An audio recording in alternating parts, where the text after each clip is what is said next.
What's up, everybody? Metal Dave, along with my co-host Jason McMaster, bringing you another episode of the Talk Louder podcast.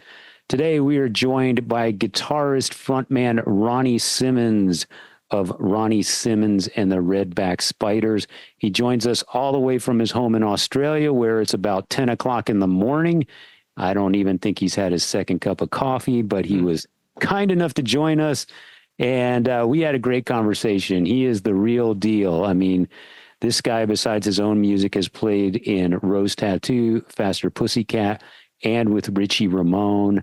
I mean, you don't get better than that. So what a resume the guy has, and now he's building his own.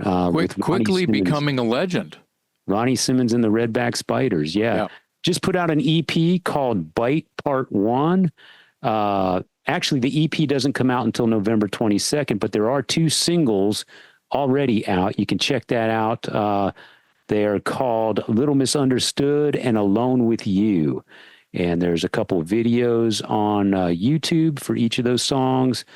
So give it a listen. It's what you would expect from a guy who played with Rose Tattoo, Faster Pussycat, and Richie Ramone. It's right. Punk rock. It's barroom rock. It's high energy. It's good stuff.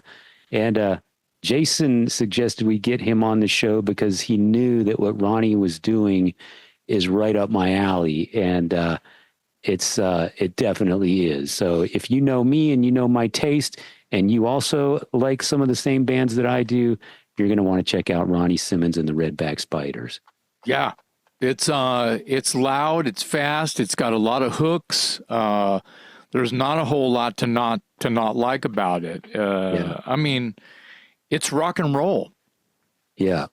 If you like rock and roll, chances are you're gonna get into it. So yeah, absolutely. I've seen him play in a couple of different. I've seen him with Pussycat and I've seen him with Rose Tattoo, and it was a joy. I became a quick fan, and then I saw that earlier this year he was working on, and it was live footage that I saw. It wasn't any studio recordings at all. It was live footage from a pub that looked like that held 30 people. I don't know the scheme of I don't know the layout of the room, but it was a tight little pub is what it looked like. And it was perfect. And he was just singing, and that's not what you and I are used to when we see him. He's a guitar player, but right.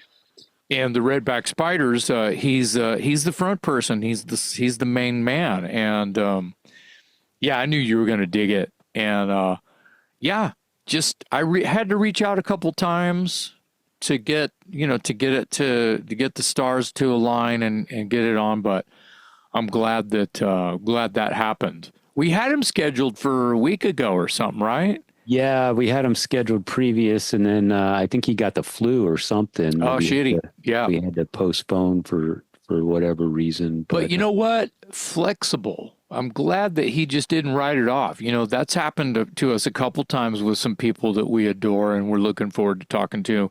Never seen again. Yeah. And so now, you know what I mean?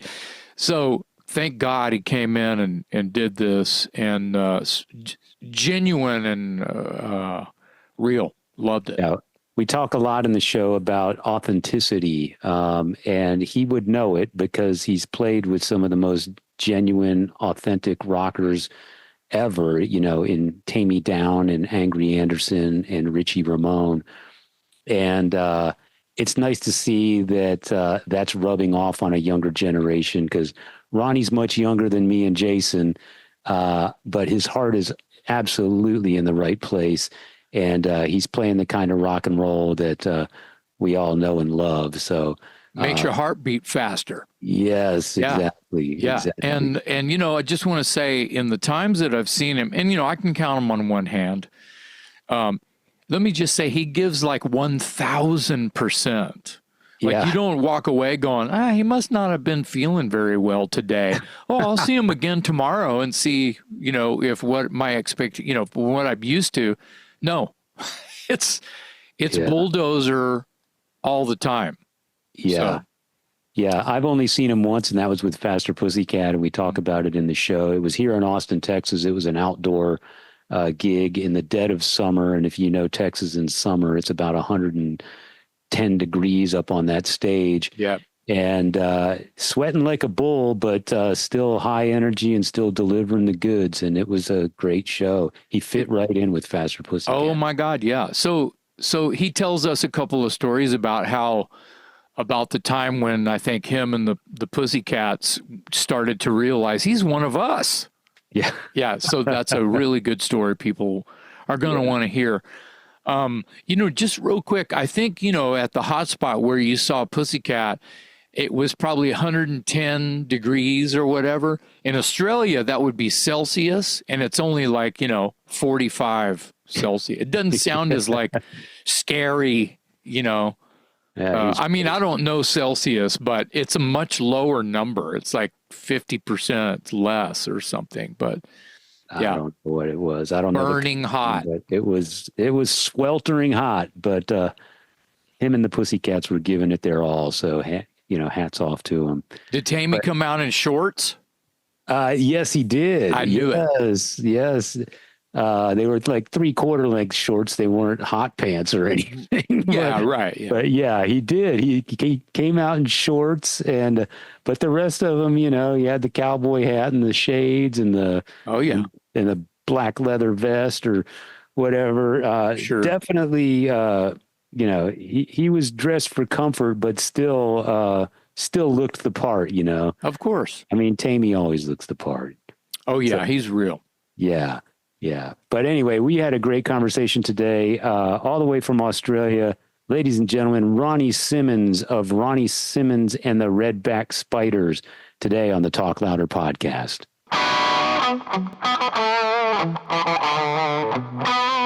Hey, he's right on time. Perfect. Hey. Top of the morning to you. Yeah. Indeed, I just woke up. Yeah. I think that's where he is going.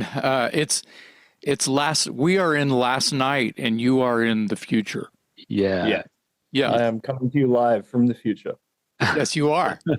Yeah. Hey, Ronnie, I got to say, man, I've admired you from afar. We actually have never had a conversation, but I stood this close to you many, many, many times. And this sounds weird. I fucking love you, dude. Oh, thanks, man. You're so fucking awesome.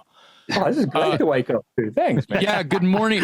Here's breakfast for you. I snuck into sound check on the cruise for Rose Tattoo, and I'm just watching you guys sound check like this. I took pictures. I'm putting them in the show. I'm going to use the pictures I took at that sound check on the cruise. Oh, nice. Awesome. They're going to be, they're going to be in the show. Was that the theater or the outdoor one in like 100-degree heat? Yeah, I was at both, but I was chicken shit because I'm very pale. And so I turned into a fucking red lobster. That makes two of us, man. Yeah. I empathize. I get it. Yeah, but the theater, I you couldn't drag me away. I was there an hour early, and I stayed until the last note. The vibration from the last note dissipated. Yeah, after they cut the monitors off, and we kept going. Yeah, and it's so fucking rock and roll. It's so punk. But I'm going to let Dave get a word in here as well. Trust me. I just wanted to throw that at you, man. No, thanks, dude. I really appreciate it. Of course. Yeah, I got to see Ronnie here in Austin, Texas with Faster Pussycat, and it was about 120 degrees outside. They played at the Hot Spot, appropriately titled, and that was my first and only time seeing Ronnie. So, but I love Faster Pussycats, one of my favorite bands. So you fit right in. It was great, So yeah, it was. Thanks, man. Yeah, I remember that show. That was a hot day, but that was also a really fun show. Like that crowd. Yeah. So it's morning where you are. Thank you for joining us so early. We're here to talk about you've got an EP, Bite Part 1. So tell us a little bit about that. I understand my friend Johnny Martin plays on a couple tracks with you. Yeah, Johnny played on all of it. Johnny played the whole record. Yeah, it comes out in 3 weeks, November 22nd. Oh, great. Okay. And so part one sort of insinuates that there will be a part two. Is that correct? What can you tell us about that? Indeed. There's a lot of songs in the can. So it was one of those things that putting this out and building something totally new from the ground up, it was a decision to go, all right, let's break it up and get this out there so we can make as much noise as we can, and then also have something to give people down the track as well. So, it's the part one's 6 songs, and then part 2 will be another 6 songs, and then there's going to be some bonus tracks. Oh, all right. Do you feel like that's due to the world's attention span these days? Yes. More or less? Yeah. Yeah, pretty much. It's like, I personally went in with the attitude of I want to make an album.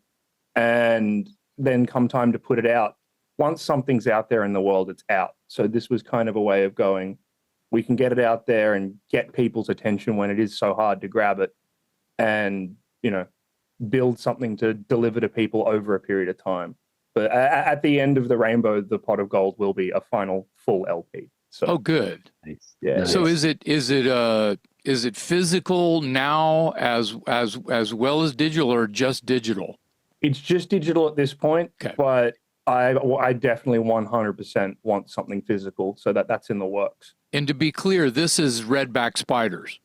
Yes, Ronnie Simmons and the Redback Spiders. Yep. Right. And for those of us in America that don't know what a redback spider is, please enlighten us. Yeah, Australia is renowned for its deadly creatures, and the redback spider is the only fatal spider bite there's been in Australia in the last 40 years was a redback spider. So it's a cousin of the black widow. So just imagine a black widow with an Australian accent. Okay. Right. Man, if spiders start talking to you and you start hearing them, you might have bigger problems. Yeah, you've been awake a little too long. Yeah. So I'm sorry. Yeah. So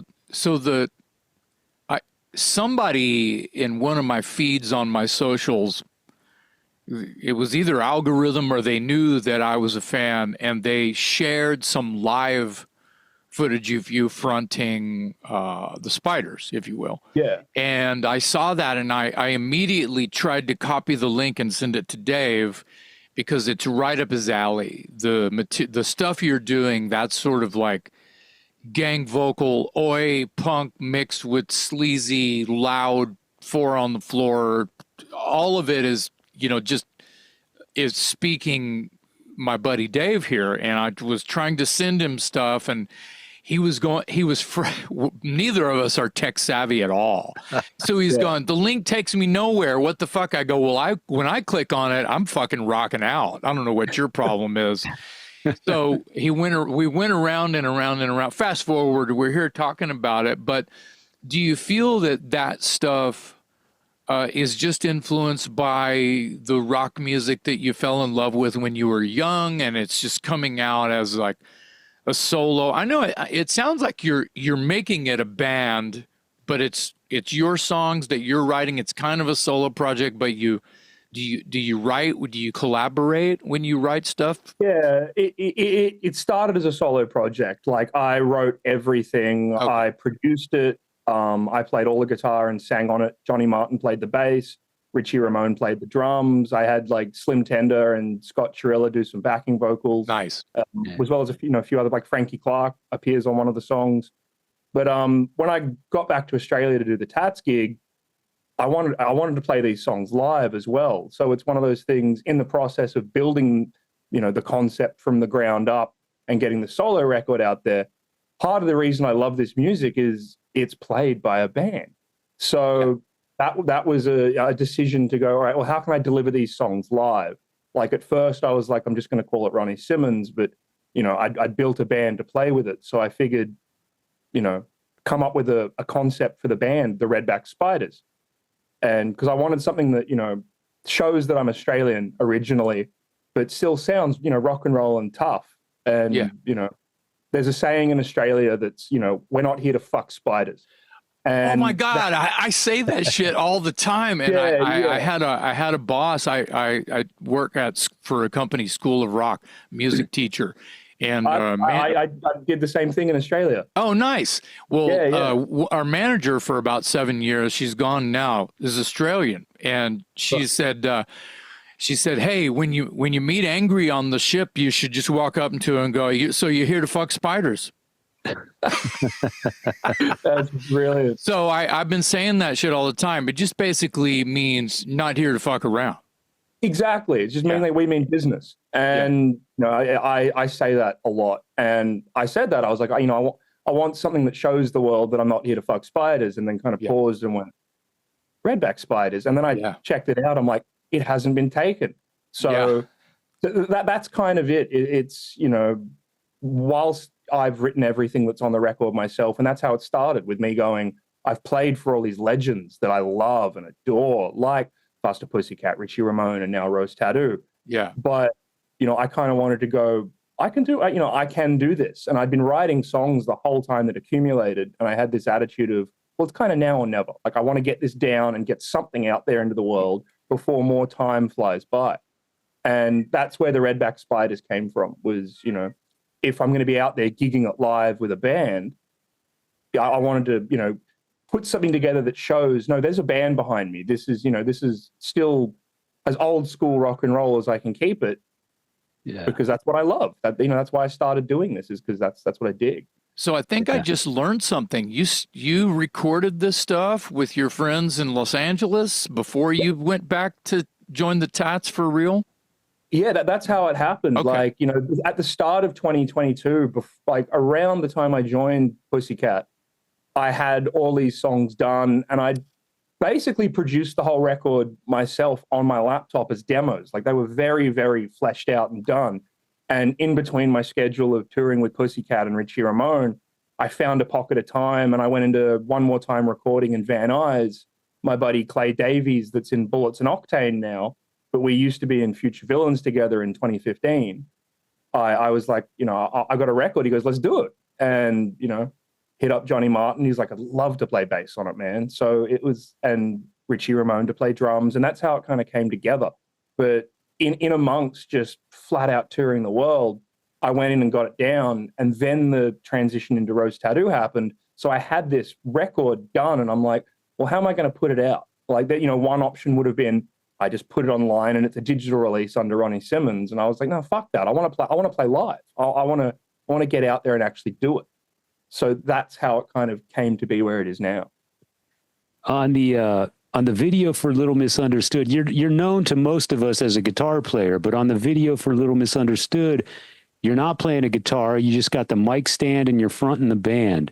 Yeah. How comfortable are you doing that versus, you know, playing guitar? Was being a frontman something that came easily to you? Yes, it is. It's something that, you know, I am known as being a guitarist, and delivering these songs live, that's the way I do it live. Like what you're seeing in the Little Misunderstood video is kind of what the Redback Spiders live show is like. And at first, it's, you know, I've definitely got more experience under my belt being a guitarist than I do a frontman with a mic, but I'm taken to it like a fish to water. So, you know, that's another reason I just want to get out and gig as much as I can, because I learned that as a guitarist over the years is, you know, the best way to get better at doing something is just by doing it. Yeah. Yeah.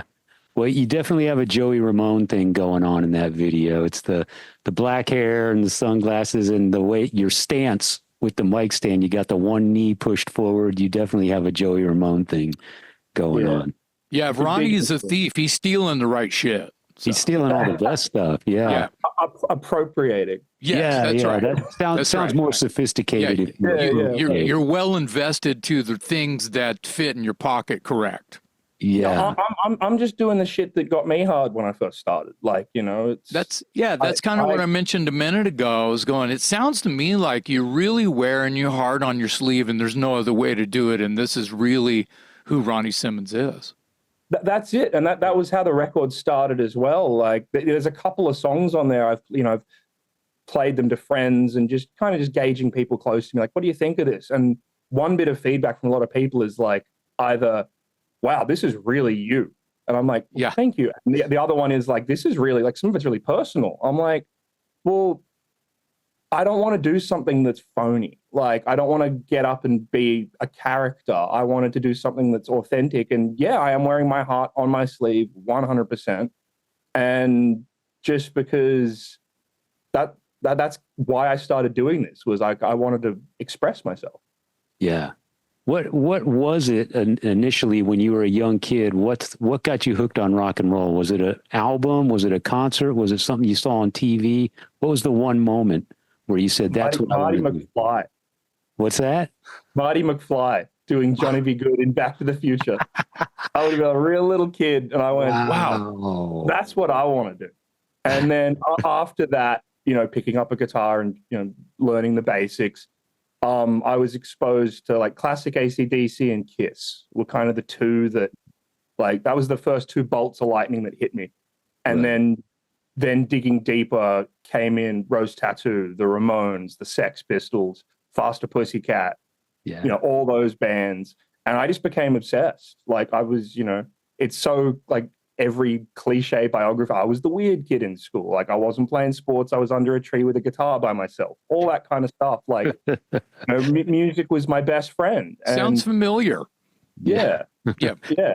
Yeah, And I think we can all relate. Yeah. And then that's kind of what Little Misunderstood was about, was a celebration of that. You know, whilst it's, you know, somewhat autobiographical of the people I grew up with at that, you know, when you are a teenager and getting into it, but also kind of like a message for future generations that might be, you know, starting to walk that path. And it's kind of, you know, me going, keep going, keep fucking going.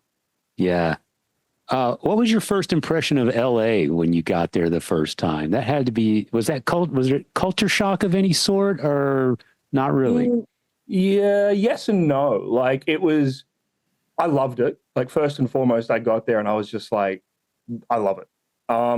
But as far as culturally is concerned, and this has come up in a few interviews, it's like I just fit in right away. And I'm not sure if it's because I grew up on so much American music and pop culture, but, you know, obviously with the Australian slang, there's a few, you know, things where, you know, I have to explain what I meant or said. But as a whole, the moment I got to America, it was like, I took to it like a fish to water. I loved it.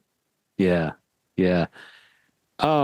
So we ask this question a lot on this show of musicians that are based overseas, and touring these days is a very difficult proposition for overseas bands to come to America. The costs are astronomical, et cetera, et cetera. You know the deal. But in your case, you seem to have a lot of it seems like a lot of the groundwork is already laid for you. Like, you have a lot of connections over here already. Would it be possible, or more likely, I guess, that you might actually get to come over here and tour with the Redback Spiders? That's definitely what I'd like to do, because, you know, I was based in the States for basically a decade. Like, I lived in LA for a decade. And with Rose Tattoo, I have to be based here to do it. Right. But having said that, I like, some of my fondest memories are touring the States. Like, that's another reason I stayed for 10 years, is like, I love it. And I definitely want to get the band out there. Like, the hardest thing, of course, is financial and the red tape regarding things like visas and all that kind of stuff. Right. But as far as, do I want that to happen? Hell yeah. And is that something that I'm working on behind the scenes? Of course. But, you know, as far as something tangible, as in like tour dates, I've kind of got enough on my plate right now that I can't pull a pin on that grenade yet. Right, right. You would probably, and I'm not telling you anything, but you would probably have to do some kind of small package tour where you're maybe middle slot or something. Yeah. Yeah, that'd be ideal, because that's the thing. Like, you know, I am so immersed in the genre and scene over there of all these bands that, you know, we all love. Yeah. That, you know, it would be possible, and it's what I'm looking into. But the reality is, in this day and age, like you mentioned, like, touring is expensive. Yeah. And, you know, it's one of those things that I have these decisions in front of me that I have to make because I'm doing this all myself. Like, like we're working with Suburban Records in the Netherlands that have been great, but it was one of those things that I kind of built the car and drove it to the start line, opened the passenger door and said, hop in. It was like, it was already done. Yeah. And, and that is something that making decisions like how I want to get this out there. I've only got so many bullets in the chamber. So to put everything into, say, doing overseas touring when I've got things like videos, mixing, mastering, all this, like, I want to get physical done. Like I have to be mindful that I don't step on my own toes financially as well. Right. So yeah, I think it's tough. I think the DIY thing is, you do it yourself. You can, where, how fast you can do it, because if you're not paying attention to that, you're, like you said, you're just going to run out of money, and then it's over before it began. Exactly. And, the two things that, I've learned that you never want to step on, is, your own bank account, because, you need to be able to move forward, but also B, your morale and the morale of the people you're working with. Like, making a decision, like doing the wrong tours can break up bands. Yeah. So it's like, you have to, it's kind of like a balancing act between, the tank and the gas of the finances, but also the tank and the gas of, the overall morale of the situation, because either of those things can be like pulling a handbrake if it goes wrong. And I'm very mindful of that too. So it's a lesson in patience for me, which is something I've not always been very good at. But, I definitely have a forest for the trees mentality. Yeah. I feel like when you've created something that you're by all means and rights extremely proud of and excited about, it's hard to hold your horses. Yeah. You want to like conquer. You just want to go as fast as you can. And it just doesn't work that way. Like if you, just because you like spray the media with all this stuff and then sit and wait for it to rain money or whatever, roses or fame or whatever it is. And it's not even the rock and roll game. It could be any business. Yeah. It doesn't mean it's a long haul. It's that's right. Long haul. Like, and I've been doing this long enough to know that. So I am capable of checking myself, but you're 100% right. If you're proud of it and it's a representation of who you are, of course you want to go. But that's something that, this is like you mentioned School of Rock. Like when I teach, that's what I'd say to my students as well. It's like, especially rock and roll, but anything, you got to be in it for the long haul. Yeah. And, longevity and sustainability are, very, very important, like key factors in that. And again, when you're your own manager, producer, song, band, like when you're, you're the leader and kind of having to think about all these things from so many different points of view, it can be very, very easy to forget that.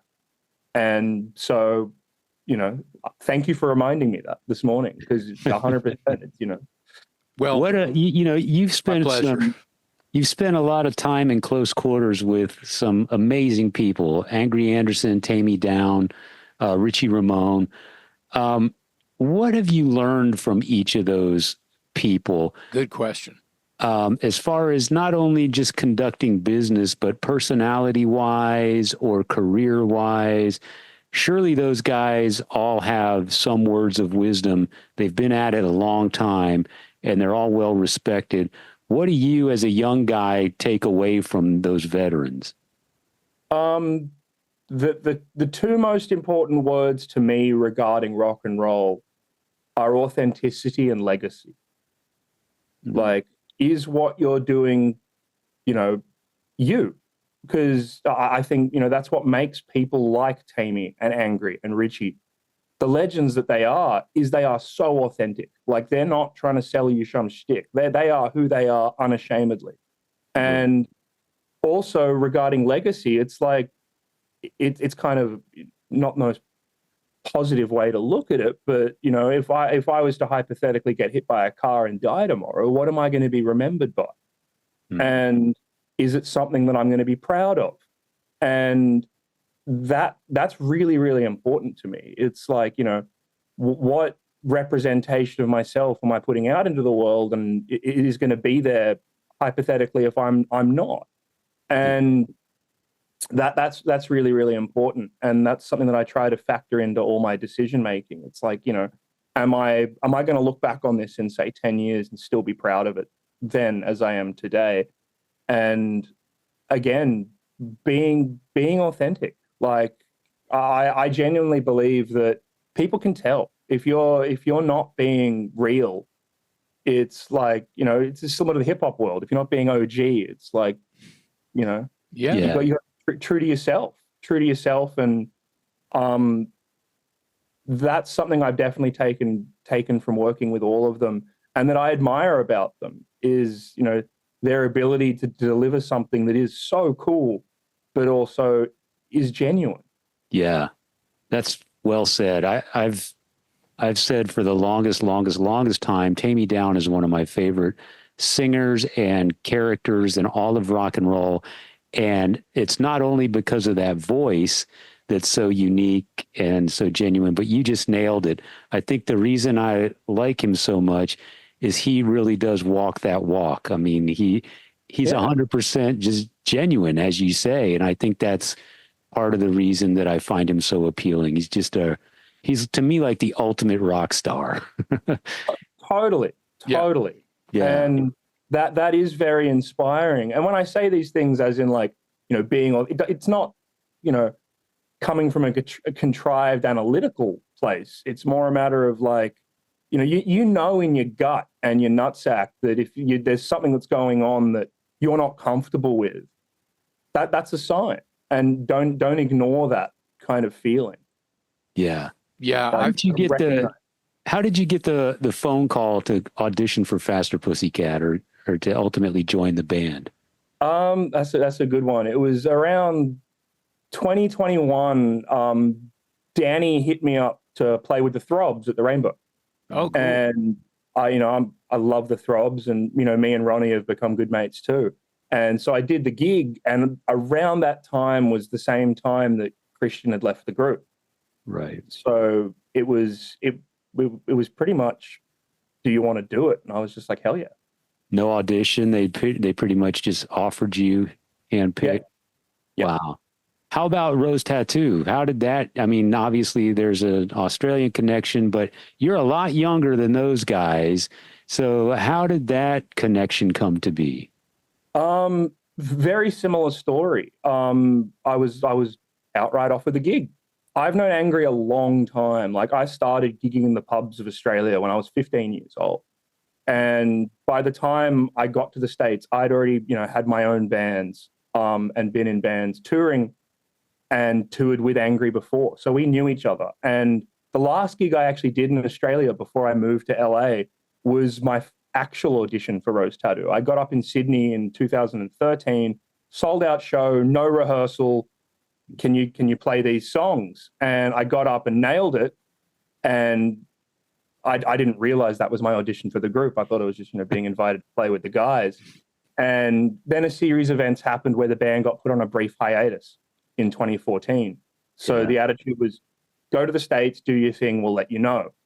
And by the time that Bob Spencer, that was, you know, in the Angels, Skyhooks, all those great bands, he got the gig. I was already out working with Richie and doing all this stuff around America. So it was one of those, like, kind of like the one that got away situation. I was always like, I always wanted to do it.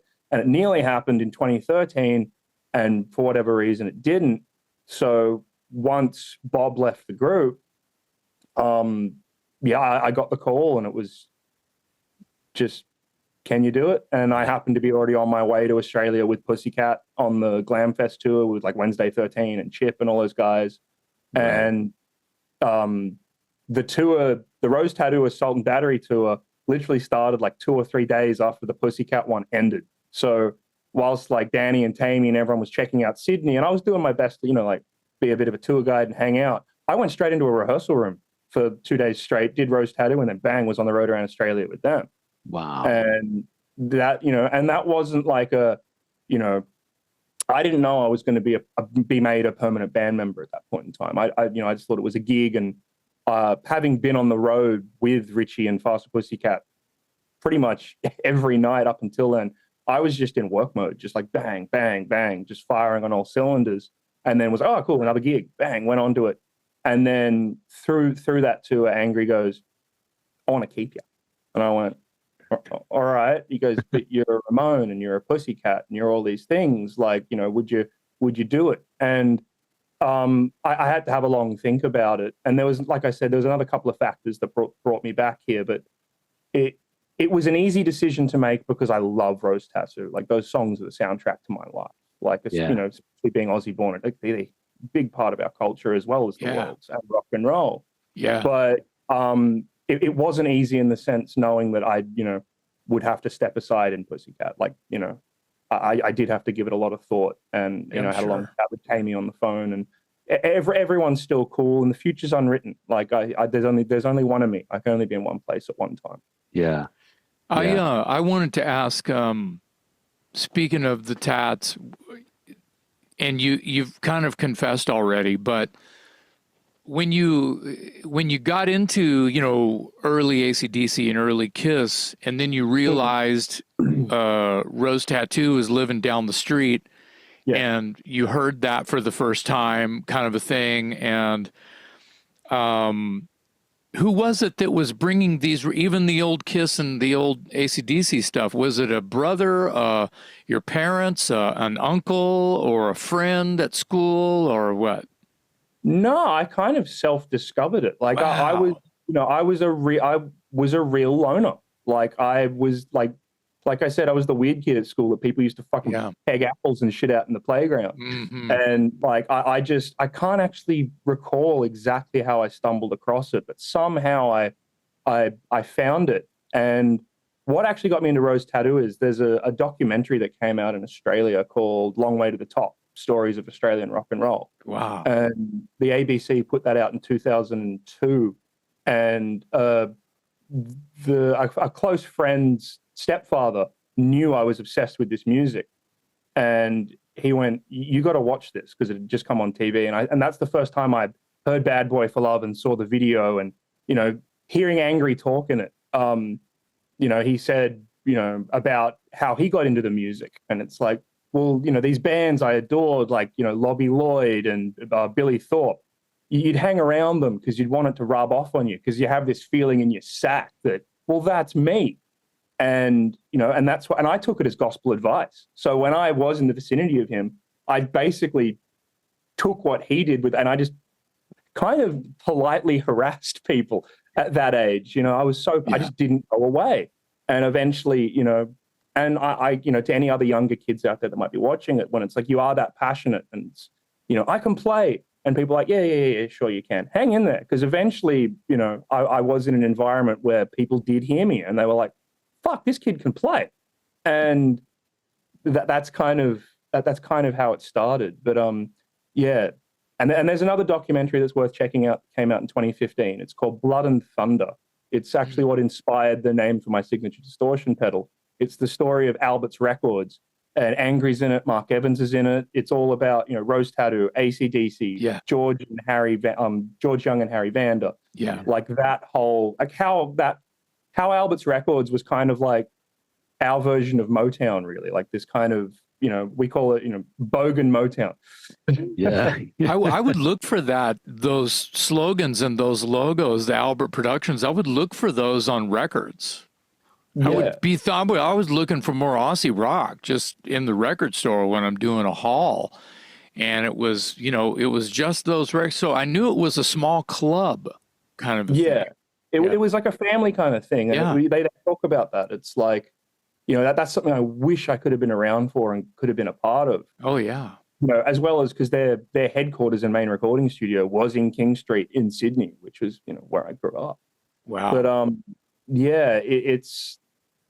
it's that they have that sound, that guitar sound that, I try my best to to tip my hat to. And that's, like I said, it's what got me hard in the start. I just fucking love it. And yeah, man. There's you were just born too late. yeah, I mean, that's said a lot. you kind of like, you sprouted up, like you came out of the dirt and said, well, I'm right here where all this shit was happening, 30, 40 years ago. And here I am. Am I late to the party? And look at what you got now. Here's something I wanted to, before I forget, we had Taime on, I don't know, a year ago. How long ago was that, Dave? about a year ago. Yeah. And one of the questions I had, and this was pertaining to you and others, of course, was like, dude, where are you getting all these badass guitar players? And Taime was like, man, I don't know. I don't know, man. The phone just rings. And I'm like, no, come on. Where are you getting the, and he couldn't recall where, he was getting these guitar players in this new, the newer versions of Pussycat.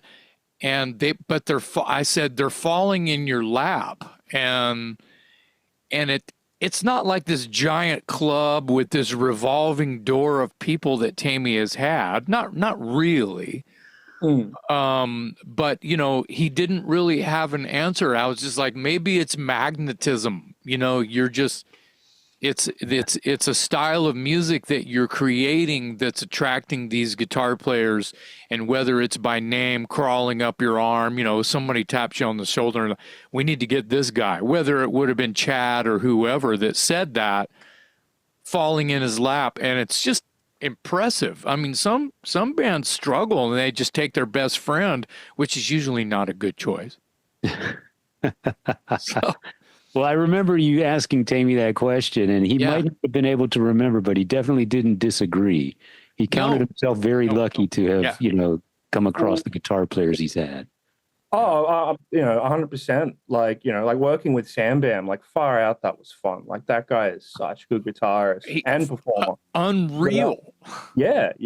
But me and Taime go, they were my first people I met in America, because the band that brought me out to LA supported Faster Pussycat. And that was in 2013. So we'd shared a tour bus. We did all of the US. We did all of Europe together. And at the end of that, the plan was for the band to relocate to LA. So when I got there, Taime and I, because we both ride motorcycles, before I'd even, come into the concept of playing with them, which ended up happening in 2022, it'd be like, I'd be riding my motorcycle around Hollywood, and we'd text each other, be like, I'm riding. So he'd be on his Harley, I'd be on my Triumph, and fuck, I was like 25 at the time, and we'd ride around and hang out. We got along. Like, when we first met, and we're on the tour bus, I'll never forget. As well as the romanticism of my first American tour, coming from Australia, that's a big deal for someone from here. Because at the end of the day, you guys invented rock and roll. We copied it. Rock and roll started in America. Chuck Berry, Elvis Presley, Bill Haley, all that. That's where it comes from. Little Richard. Little Richard, exactly. Yeah. And Eddie Cochran. We could so go. it's one of those things that, when we were on the tour bus together, my first ever time on a tour bus, I'll never forget. It was like, I was looking at them and they were kind of looking at me like, who the fuck? This cunt's one of us. So it was, there was a friendship in place and lots of water under the bridge before there was a working relationship. Wow. Yeah. To give you context. So, yeah. There's a clip in, I think it's also the Little Misunderstood video of Slash joining you on stage with Rose Tattoo. Oh, yeah, Alone With You, the first single, yeah. Okay, it's Alone With You, okay. Yeah, he got up and, there's a tradition there that, since the old days, that Guns N' Roses and Rose Tattoo in Australia would always tour together. When they played in 1993, it was Rose Tattoo, Skid Row, Guns N' Roses. Every time Slash comes to town, him and Angry are very, very good mates. So when we're in Melbourne, it was, hey, I want to get up and play Scarred for Life and Nice Boys with you. So, that's how that happened. And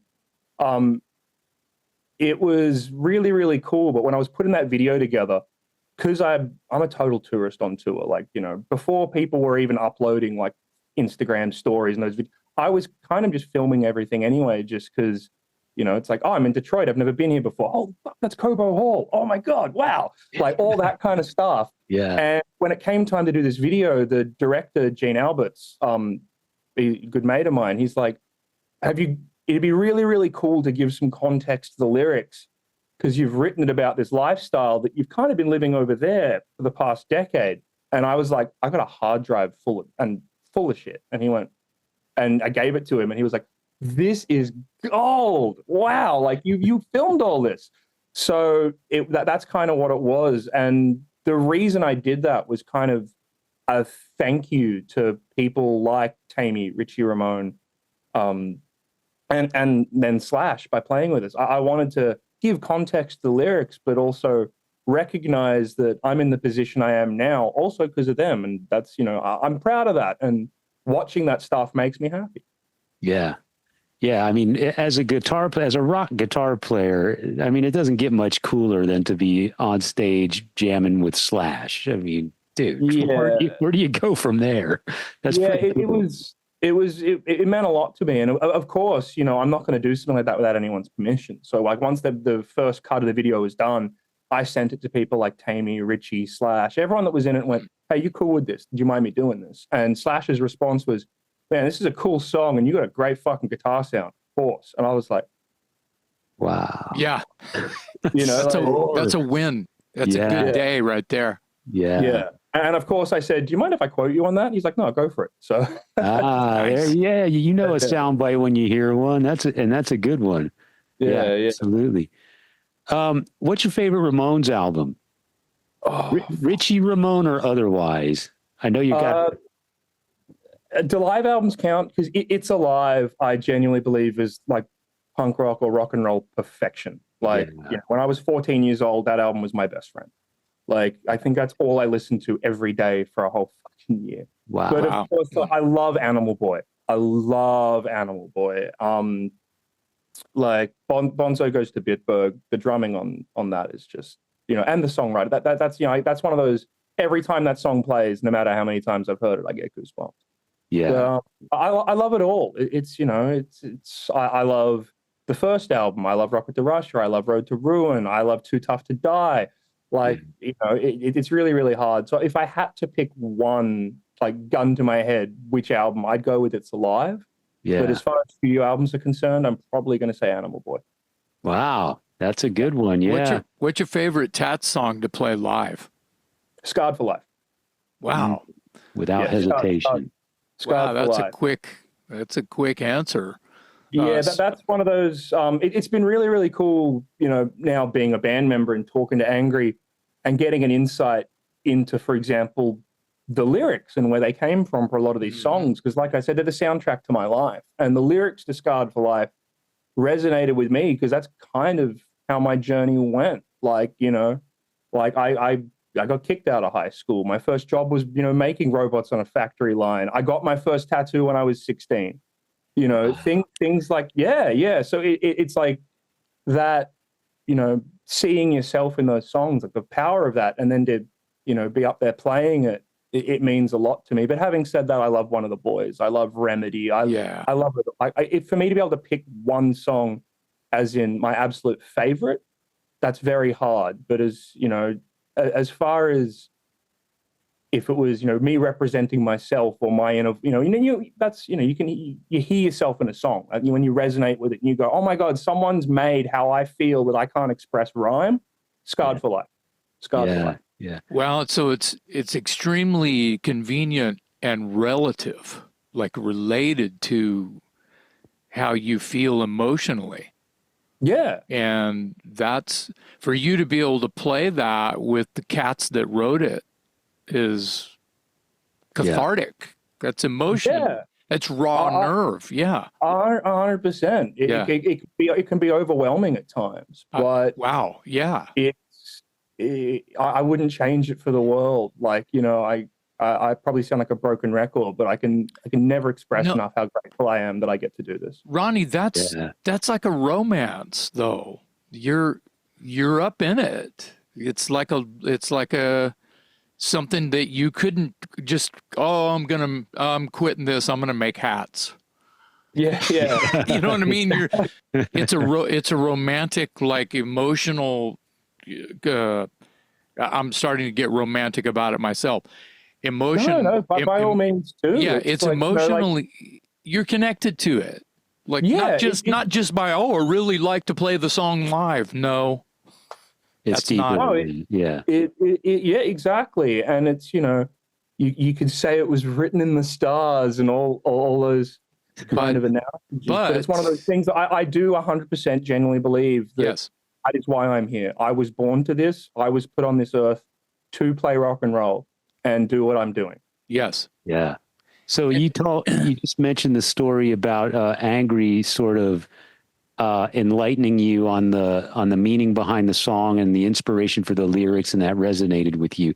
When you're out with Richie Ramone or Faster Pussycat or the Tats, what tour bus stories do you hear that you're like, as a fan, what do you learn about the band that you never would have known except for the fact that you're living with these guys on a bus for 3 weeks or that you can reveal without getting your head chopped off? Yeah, that's what, like, I'm glad you picked up on my internal dialogue. I saw your face. The things I can say right now. I'm not sure. Hey, Ronnie, your color went. You changed color, bro. I was like, pick your words carefully, dude. Yeah. No, it's there's too many to pick one. I think, as like an umbrella over the question you've just asked me, the similarities and likenesses, like you said, it's like I was born, a little late, but the similarities that line up, like a Faster Pussycat song is Nonstop to Nowhere. Seems like yesterday I was skipping school and stealing gasoline. Bang, right in the heart. Yeah. Like, you know what I mean? It's like, it's the amount of, like, I'm walking a path that I'm walking a trail that they've blazed for me. And it's really cool to know that I'm not alone in this. Yeah. If I was in those shoes, I would just be soaking it all in, thinking to myself, just hearing the stories about, how an album was recorded, an album that you've listened to all your life, and then you're on the tour bus with one of these guys and this little tidbit of information pops out and you're like, wow, that is cool. I would have never known that. And now I'll never, hear that album the same way again because I never had that backstory. Definitely. Well, okay. It's okay. A Rose Tattoo one I remember because we were working on some music, and the story, it's Scarred for Life. And the backing vocals are Scarred for Life. Angry told me the story about when they were doing it, they were recording it and doing the backing vocals. George Young came out and went, hold on. One of you's actually singing. Cut that out. And I thought that was fucking awesome. That's like, what I'm looking for. As well as George Young being my hero, like, because I do have aspirations of being a producer. Like, I produced the Redback Spiders record myself. Yeah. George Young and Harry Vander are big heroes of mine. And to even hear that, like it's so funny, but it's also so poignant and important to that. So that's how they got the sound. That's good. That's good ears right there. I have to confess to being guilty of the same. I mean, I'm not a producer, but I know what the shit is supposed to sound like. Yeah. And I've done that, my band Broken Teeth, which I think that you would really like, by the way. Shoot it through after this. I would love to, just send you an email with some links. But anyway, the deal is we have a song called Devil Money. And the backing vocal is Devil Money, but someone's going Devil Money, you know what I mean? And I'm like, hey, stop, shit, fuck! I want you to sing. Football crowd. Yeah, I want you to sing Double Mommy, and they're like, wait, what? Yeah, double like two, mommy like mommy. Hi, mommy. Double mommy. You know what I mean? Like Devil Money. I totally get what you mean. Yeah. Double mommy is what I want them to sing. Otherwise, it just doesn't fucking sound like an angered, pissed off mob scene that's screaming top of their lungs, celebrating rock and roll. Yeah, it's got to be, again, back to the authenticity. It's like that's the sound that, that you have in your head that goes with what you're trying to put forward. And that's really important. And, you know, the skill to recognize that. And that's like, dude, talk about a great production technique, getting them to, you know, like, what can I get them to say that's going to make it work? That's great. That's awesome. Well, it's the same. It's the scovula. I mean, I wonder what words that they would have used, that George would have used to get them to start singing "Scarred for Life." Yeah. Whatever it is, you can't. Gang vocals, you should have no enunciation. Yeah, it needs to just be this barrage of sound. Drunk football crowd. Yes, exactly. Yeah. Perfect. Exactly. So I have these ads. I wanted to see if you'd ever seen them before. They're rather old. They're from the 90s. I have these True Value Hardware. Well, I know where he's going with this. Ads. You know, from the fucking newspaper, right? And they're from Australia. And Angry, you seen these? Angry doing the True Value Hardware, and he's wearing the overalls, and he's holding a hammer, and he's gone.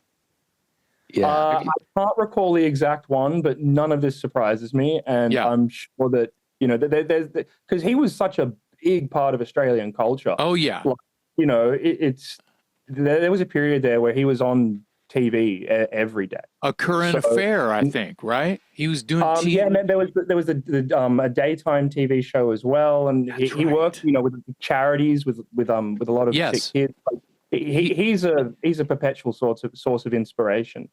In our interview, he talked a lot about the charities and things like that. He's emotional. He's a romantic. He'll talk about. Me and him are very much cut from the same cloth in that regard. I think, like, that's, you know, once I got into the vicinity that I am now, just talking and communicating, there is a, dare I say, spiritual connection there where we are very similar in that regard. He's hyper. I would hope lightning doesn't strike me down for saying this, but he seems hyper intelligent to me. Yes. And very someone in my last interview, they asked me, it's like, if you had to pick one word to describe Angry off stage, I said wise. I think he's very, very wise. But I also say that about Lemmy as well. Hyper intelligent. Like, and they were good mates. There's no surprise there. Yeah. Because every time, you know, Motorhead toured, that was one of the first times I saw Rose Tattoo, was opening for Motorhead when I was still a teenager. Makes sense. So, you know, there is a brotherhood between those two bands. What a fucking gig. That's a bill right there. Oh, yeah, my ears are still ringing from that, and that was fucking years ago. So in 1987, I saw Guns N' Roses at a small theater in San Antonio, Texas. Yeah. Me and some friends had come from Austin. It's only an hour and a half away. Yeah. To see the Guns, and we're in the loading dock area, and the bus is right there, and it's midday, and a buddy of mine's wearing a Scarred for Life t-shirt because he had seen the Tats open for Aerosmith in Texas in, what was that, 83? 82, Rockin' a Hard Place Tour. Yeah, Rockin' a Hard Place Tour, right. Yeah. And Scarred for Life tour, and he's wearing his Scarred for Life shirt. And Slash, I swear he saw him through the bus window and got off the fucking bus and walks up to us and goes, just know, hey, how's it going, man? Nice shirt. He was like, how much you want for the shirt? Hey, hello, thanks for coming out. High five, hugs, and let me sign your shit. No, how much for that shirt? And my buddy Gilbert would not sell him the Scarred for Life shirt. Wow. What a cool bit of history. That's awesome. I need to call Gilbert and go, you still got that shirt? Because how much for the shirt? I want to buy the shirt now, you know. Yeah. Anyway, there's all kinds of, I have a very small, the Cobras, you know, the Rose Tattoo logo. I have the Cobras. I got it tattooed on me once I joined the band. Yeah, that's beautiful. I have a much older and smaller version of that. And you know, got the AC/DC lightning bolt. I've got Bon Scott's face. He's got Angus. Dave's got Angus. So anyway, you know, it's just important to us, I should say, that these bands, these people, these characters, because we don't know them. It's interesting. You know them. Mm. Yeah. I mean, roundabout, you're in Rose Tattoo now, right? It's just interesting now that in this day, you know, we can be let in, and it's not because we are super nerds and we have a podcast and all we want to do is talk about rock and roll with people who love rock and roll as much as we do. Sounds like a podcast to me. That's our producer created this thing, goes, man, all you guys do is talk about fucking rock and roll. Why don't you just do it on Zoom and have people join you? I'm like, that sounds so fun. Yeah, and that's why I'm enjoying this right now. I feel very at home doing this because I'm exactly the fucking same. Yeah, It's authentic. You know what you guys are doing is authentic, and that's mad. Awesome, but it's interesting though that the names we're mentioning are people that let you in. They let the fans in, they let people who get it in, and it's not about this like closed doors, tons of security, no, you cannot do, boom, door slammed in your face. That might be, you mentioned the word, you say the word authentic, and that may be the there's no gatekeeping to if it's authentic. Yeah, like I remember, I'll never forget a moment, like I would have been 13 years old. And like I said, one of the first bands I got into was Kiss. And that was around the time Gene Simmons had just released his Speaking in Tongues book. And he did like a book tour of it. Wow. And when he came to Sydney, I got a ticket to it. And I would have been barely 13. And at the end of it, he said, I don't care what you have. There is no limit. And this was a big, packed convention center down on the harbour in Sydney. He hung around for hours. He signed everything. He got photos with everyone. And his attitude was, I wouldn't be here if it wasn't for you. And I've always taken that with me. Yeah. Because, that meant the world to me. And that's why when I'm in the environment now, for example, like, you talk about like closed doors people, after a Pussycat show when I was on the road, I'd be out there in the crowd hanging with people. It's like, I understand how hard people work to get that ticket. I understand how much those songs mean to everyone. Like if someone, like that person probably got up at 6:30 in the morning working a job they can't fucking stand every single day to save up and that's their night out. Yeah. The least I can do is fucking get a photo with them and sign their shit. Like, fuck. And that's my attitude towards it. So yeah, that's a great attitude. It's important.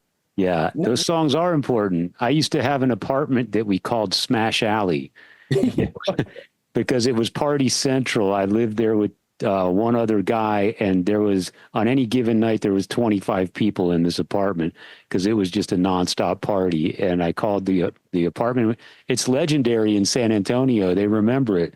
It's called Smash Alley. And so, those songs. Really, it's funny you say that. Like my ex-girlfriend, had a share house with her girlfriends, and this is I would have been barely 20. It was called the Cat House. There you go. See? And it was the same thing. This apartment was just fucking party every weekend, cops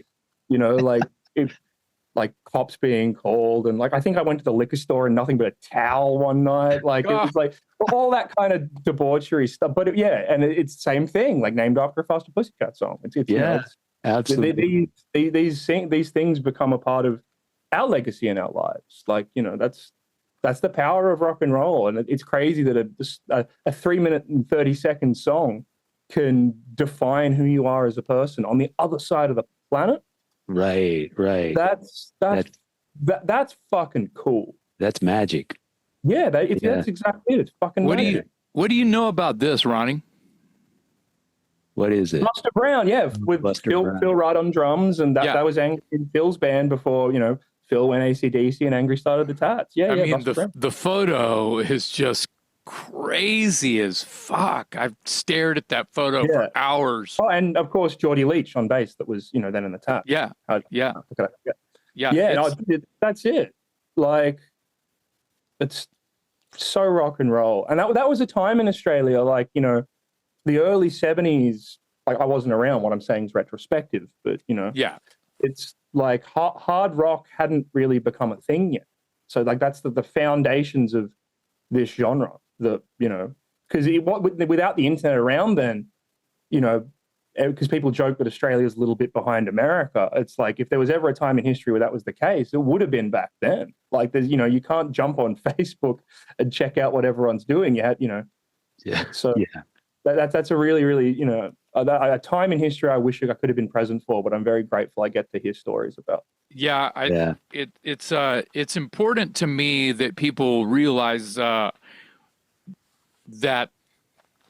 Australia's not this giant place that just churns out all these bands all the time.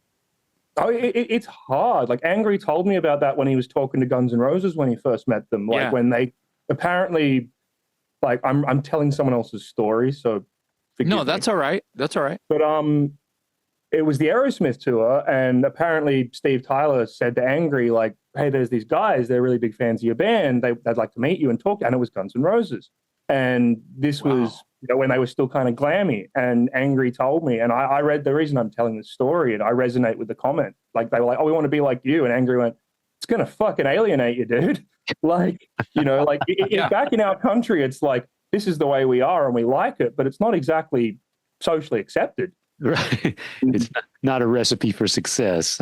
Yeah, that's exactly it. And I'm in that same boat. Like, you know, I've fucking covered my body in this way. And, you know, it's one of the, I've had people say to me, it's like, you know, and I mean this with the most utmost respect to what I do and what I've done, but people have basically insinuated I could have got bigger gigs along the way, or why don't I try and go down a more mainstream route? And I went, because this is what I like.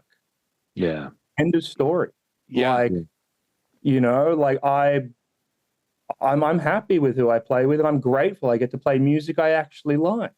Right. So as far as that's concerned, I don't care. Yeah, you're still you're still realizing the song "Scarred for Life." Yeah, when you say that, you're realizing the song again. It goes back to that authenticity thing. I mean, if you're playing music you don't love and traveling around, you know, you may be doing arenas or whatever, but at the end of the day, if you're not happy with the music, it's just a job. It's going to feel like a job. It's going to feel like a job. Yeah. Again, that's why I'm so grateful that I have the gigs that I have and have had, is because I get to do what I want. But I say this to younger kids. It's like, if you want to do this because you want to be surrounded by money, get a job in a fucking bank. Yeah. Because, you know, if I'm going to drag my nuts through razor wire to come close to achieving what I've achieved, it's not easy. It's not easy, and it is an isolating decision. Why would I do that in the hope of, like, you know, there's way more lucrative career paths you can pick. Yeah. You know, I do it because I fucking love it, and because if I didn't do this, I don't know what the fuck else I'd do. You know, dead, jail, or rock and roll. Right. Yes. Thank you. Yes. Yes. You know, I feel like there is nothing else that you need to be doing, Ronnie.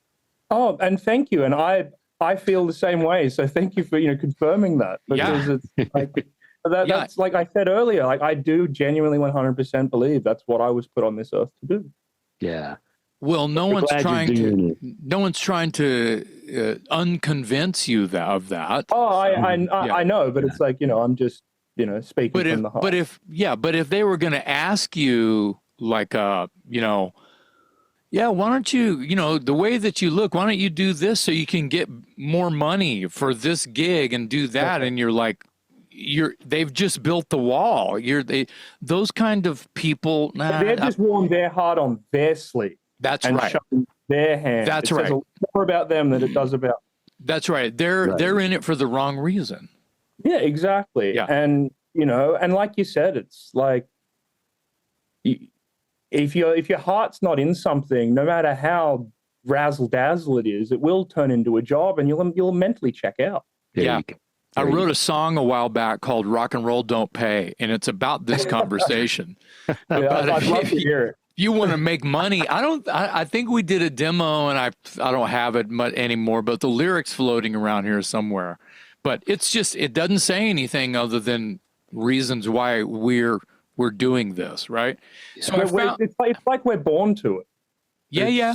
So it's like, you know, I found this shit Oh, there. Ah, right on. That's Look at old can Gary there. Yeah. Can you hold that up again? Yeah. Angry Is that Anderson. I think that's got to be an Australian car too. It is. It's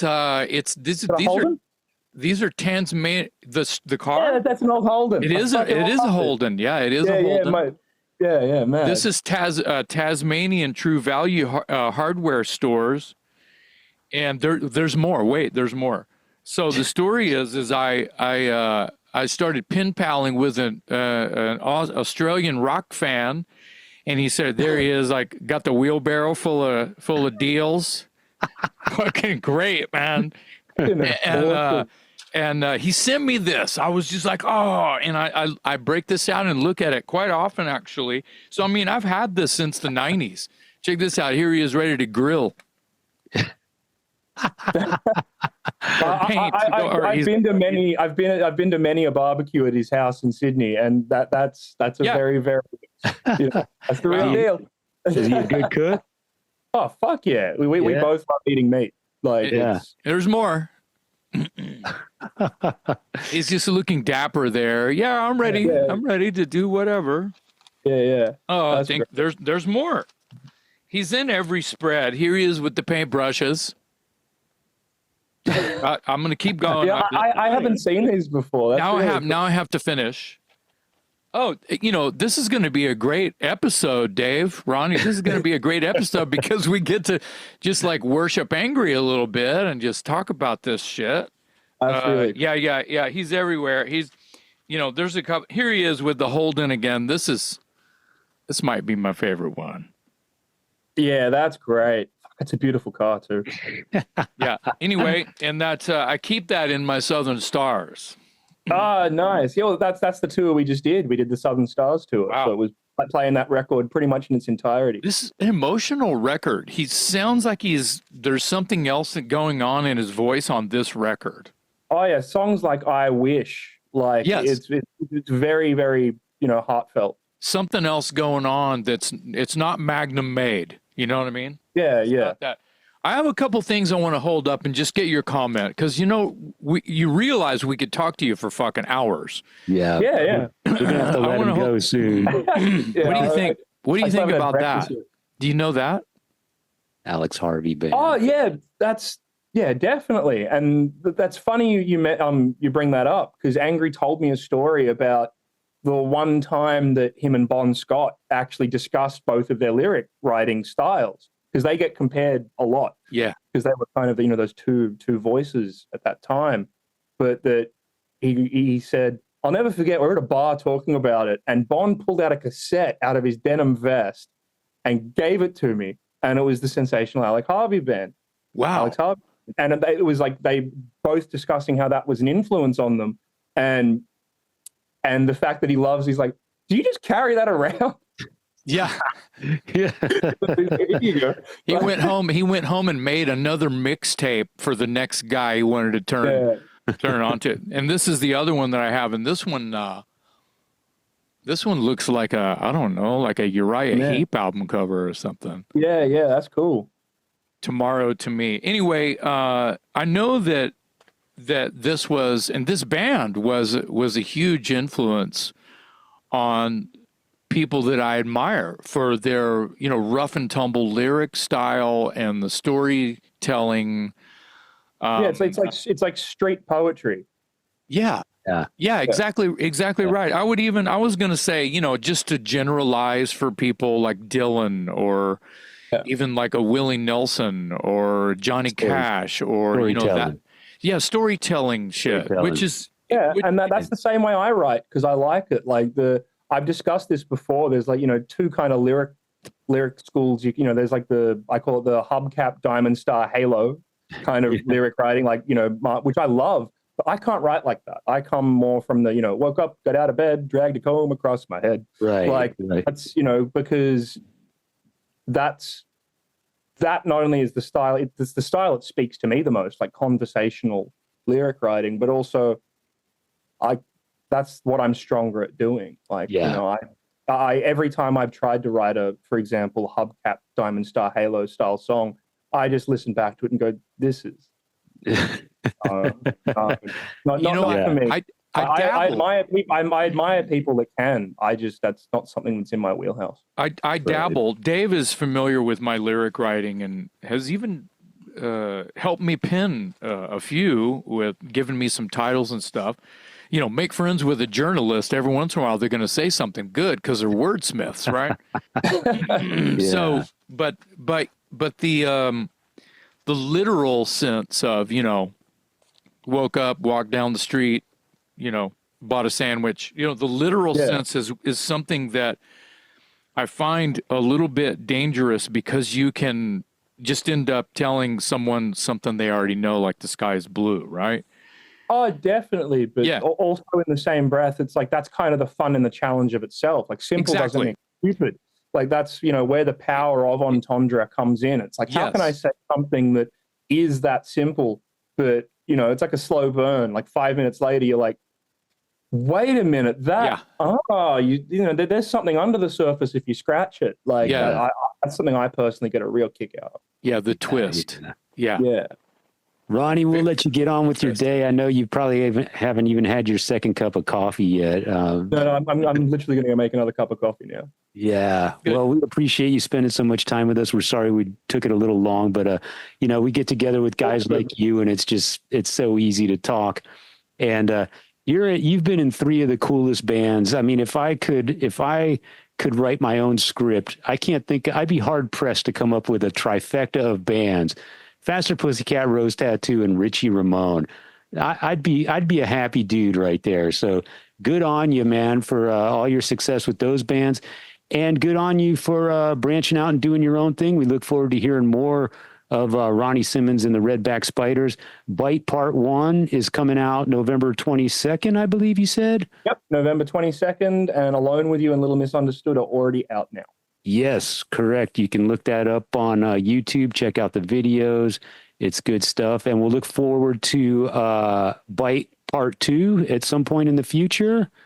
We won't put a date on it. We won't hold you to it, but we will let everyone know that it's on the way. And when you have both of them, then you'll have a complete body of work. Yeah, come that time, we can reconvene. Yeah, let's do that. Let's do this again. Yeah, hell yeah, I'd love that. Yeah, man. Thank you so much for joining us. On behalf of my co-host, Jason McMaster, I'm Metal Dave, along with our special guest today, all the way from Australia, fresh out of bed, Ronnie Simmons on the Talk Louder podcast.